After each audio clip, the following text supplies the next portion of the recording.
प्रेक्षको नमस्कार. मी doctor Mangesh P Desai. यशायू 99 Ayurveda या चॅनलवर आपणा सर्वांचं स्वागत आहे. आज ट्रू हेल्थ स्टोरी नंबर 2 याविषयी आपण डिस्कशन करणार आहोत आणि आजची आपली केस आहे chronic constipation and worm infestation, म्हणजेच जीर्ण मलावस्तंभ आणि जंत. एक 9 वर्षाचा मुलगा आपल्याकडे आला आणि त्यांचं वर्तमान व्याधिवृत्त म्हणजेच आजार होण्याची सुरुवात कशा पद्धतीने झाली त्याबद्दलचं वर्णन असं होतं की ते फॉरेनला होता तो मुलगा लहानपणी आणि जवळपास तिथून आल्यानंतर 2 वर्ष त्यांना क्रॉनिक कॉन्स्टिपेशनसाठी म्हणजे मलावस्तंभासाठी काही सिरप स्वरूपातलं औषध सुरू होतं आणि गेल्या 1.5 महिन्यापासून त्यांनी ते औषध बंद केलं होतं. जे आपल्याकडे आलेला त्यावेळेचं वृत्त मी सांगतोय. आणि लहानपणी गोड अधिक खायचा. त्यांनी 1 ते 1.5 महिने एका आयुर्वेदिक वैद्यांकडे सुद्धा चिकित्सा घेतली होती आणि पोटात मध्ये मध्ये दुखायचं बाहेरचं खाल्ल्यावर किंवा अपथ्य केल्यावर आणि संध्याकाळी 5 ते 5:30च्या सुमारास मलप्रवर्तन व्हायचं, म्हणजेच संडास व्हायची आणि नासा कंडू म्हणजेच नाकाच्या शेंड्याला अधूनमधून खाज यायची आणि गॅसेस कधी कधी असायचे. तर पोटातल्या दुखण्यामुळे कधी कधी त्याला जेवण सुद्धा व्यवस्थित जात नव्हतं. जवळपास असं 15 दिवसातून 1 वेळा होत होतं. आता कधी कधी पोटात दुखून संडास व्हायची तर कधी रक्तस्राव सुद्धा संडासच्या मार्गावाटे व्हायचा आणि परीक्षणानुसार काही गोष्टी जाणवलेल्या. त्यामध्ये नखावर पांढरे डाग होते. आता हा 9 वर्षाचा मुलगा, त्याच्या खाण्यामध्येही काही विशिष्ट गोष्टी होत्या. त्यांचं डेली रुटीन बघितल्यावर धने, जिरे आणि बडीशेप याचं पाणी प्यायची त्यांना सवय होती आणि शिवाय कॉर्नफ्लेक्स आणि ओट्स खाण्यात असायचं. या महत्वाच्या ज्या चुकीच्या गोष्टी मला जाणवलेल्या आहेत त्या सांगितल्या तुम्हाला मी. आणि ह्याचं निदान मी तुम्हाला सांगितल्याप्रमाणे होतं कृमी आणि मलावस्तंभ म्हणजे वर्म इन्फेस्टेशन आणि क्रॉनिक कॉन्स्टिपेशन. तर याला आपण आयुर्वेदिक पद्धतीने चिकित्सा सुरू केली. आपलं स्वतःची एक गोळी आहे जी खास जंतांसाठी आपण बनवलेलं औषध आहे, ती त्यांना सुरू केली. शिवाय त्यांना आठवड्यातून एकदा म्हणजे सुट्टीच्या आदल्या दिवशी शनिवारी सकाळी उपाशीपोटी आणि शनिवारी रात्री झोपताना घेण्यासाठी काही विशिष्ट प्रकारची औषधं आपण दिली आणि पुढच्या फॉलोअपला त्यांना बोलवण्यात आलं. नंतरची भेट आमची झाली 7 मार्च 2024 रोजी. ब्रेड बिस्किट अधूनमधून खाणं वगैरे ह्या गोष्टी चालू होत्या. पोटात अधूनमधून दुखायचं, पण 15 दिवसातून एकदा पोटात दुखण्याचा एपिसोड घडत होता आणि जिभेवर थोडा थर होता. शिवाय मग यांना आपण औषधं पुन्हा दिली.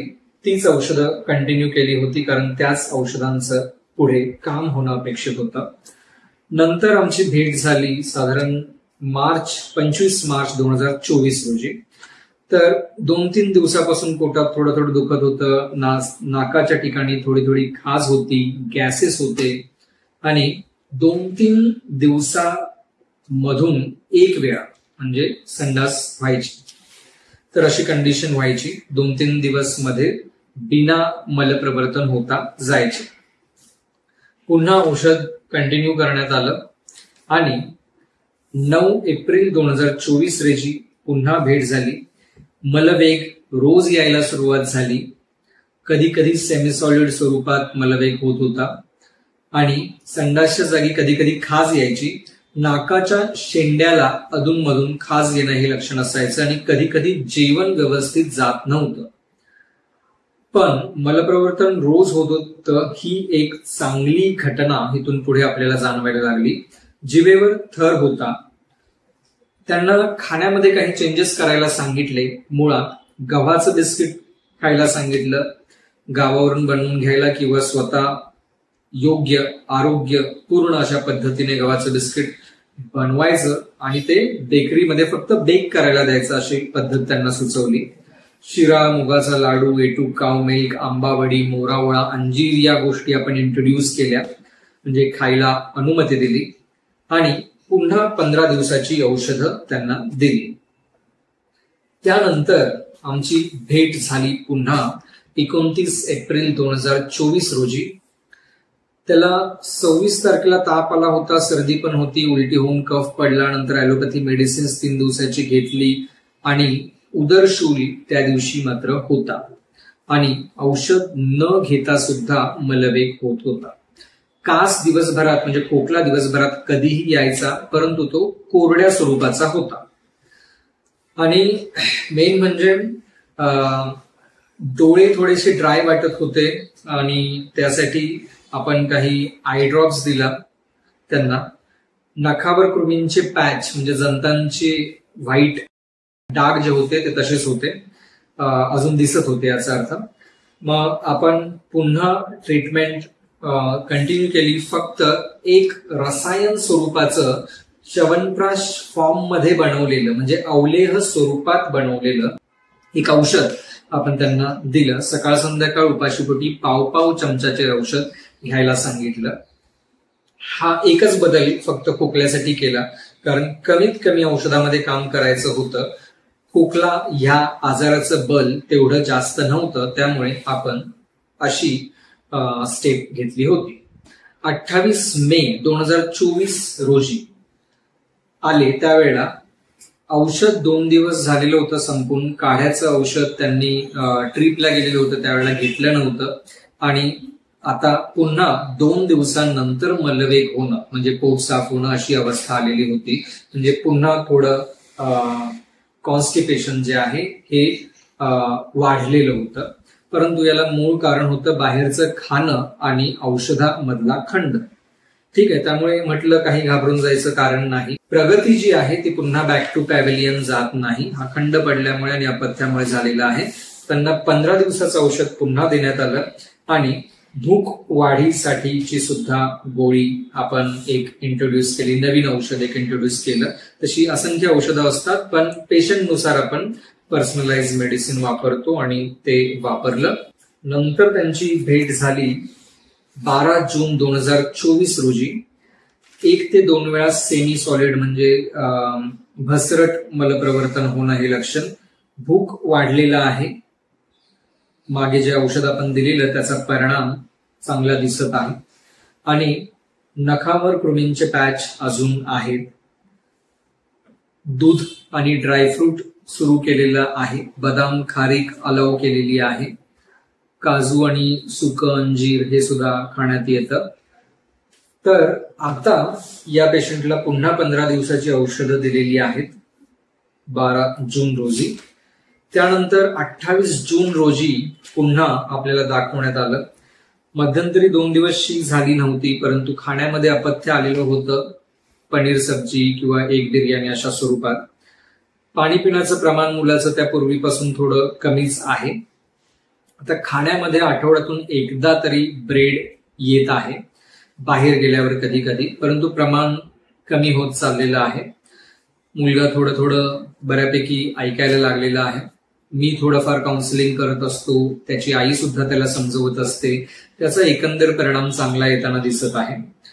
फक्त एक अडचण अशी येत आहे की शाळेमध्ये 1 डे म्हणजे आठवड्यातून एकदा चीट डे असा त्यांच्या कन्सेप्ट आहे. म्हणजे आठवड्यातून एकदा फास्ट फूड जंक फूड अशा गोष्टी खाऊ शकतात असं त्यांनी अलाव केलेलं होतं शाळेमध्ये. परंतु आता हळूहळू अशी अवस्था निर्माण झाली आहे की आठवड्यातून कधीही कोणीही फास्ट फूड जंक फूड आणत आहे आणि ते बघून मुलगा पुन्हा फास्ट फूड जंक फूड खाण्याकडे त्याची इच्छा होत आहे. तर हे असं व्हायला नको. शाळांनी सुद्धा ही काळजी घेणं गरजेचं आहे. नुसतं तुम्ही मुलांना चांगलं शिक्षित करणं किंवा पुस्तकी ज्ञान देणं एवढंच ही तुमची जबाबदारी नसते. आरोग्यपूर्ण सवयी मुलांना लागायला हव्या याचा पाया हा सुद्धा शिक्षण पद्धतीतच घातला जाणं हे गरजेचं असतं.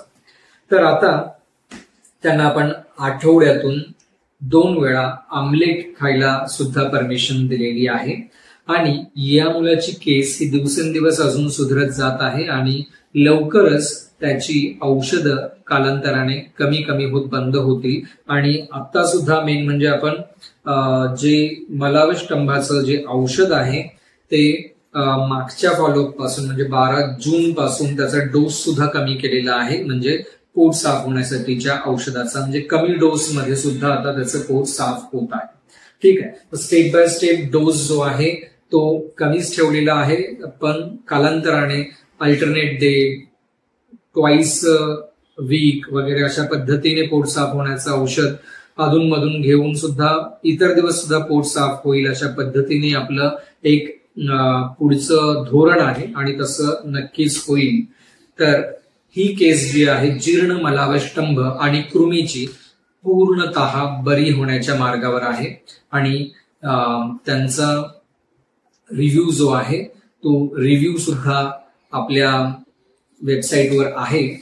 नाव जे आहे, इतर गोष्टी ज्या आहेत ते प्रायव्हसी ठेवणं ही आमची जबाबदारी आहे, परंतु अशा शुअर शॉर्ट रिझल्ट आपण बऱ्याच केसमध्ये दिलेल्या आहेत. आयुर्वेदात सांगितलेल्या पद्धतीने जर व्यवस्थित निदान केलं आणि जर आपण अचूक औषधी उपचार केले किंवा अचूक यंत्रणा आखली, मग ती पंचकर्म असो, औषधी चिकित्सा असो, काउन्सिलिंग असो, तर त्याचा उत्तम परिणाम हा येताना दिसतो.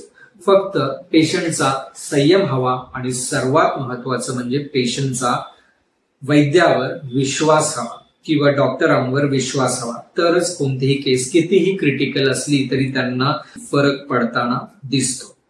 तर पुन्हा नवीन एखादी केस घेऊन मी नक्की येईन तुमच्या समोर, परंतु तोपर्यंत कॉन्स्टिपेशन या आजाराने किंवा जंतांमुळे जर तुम्ही किंवा तुमचे पाल्य जर हे त्रस्त असतील तर त्याकडे दुर्लक्ष करू नका, वेळीच उपाय करा. आयुर्वेदामध्ये खूप छान छान उपाय आहेत. तुमच्या जवळच्या वैद्यांकडे जाऊन सुद्धा तुम्ही सल्ला घेऊ शकता आणि या व्याधीपासून मुक्ती नक्कीच मिळवू शकता.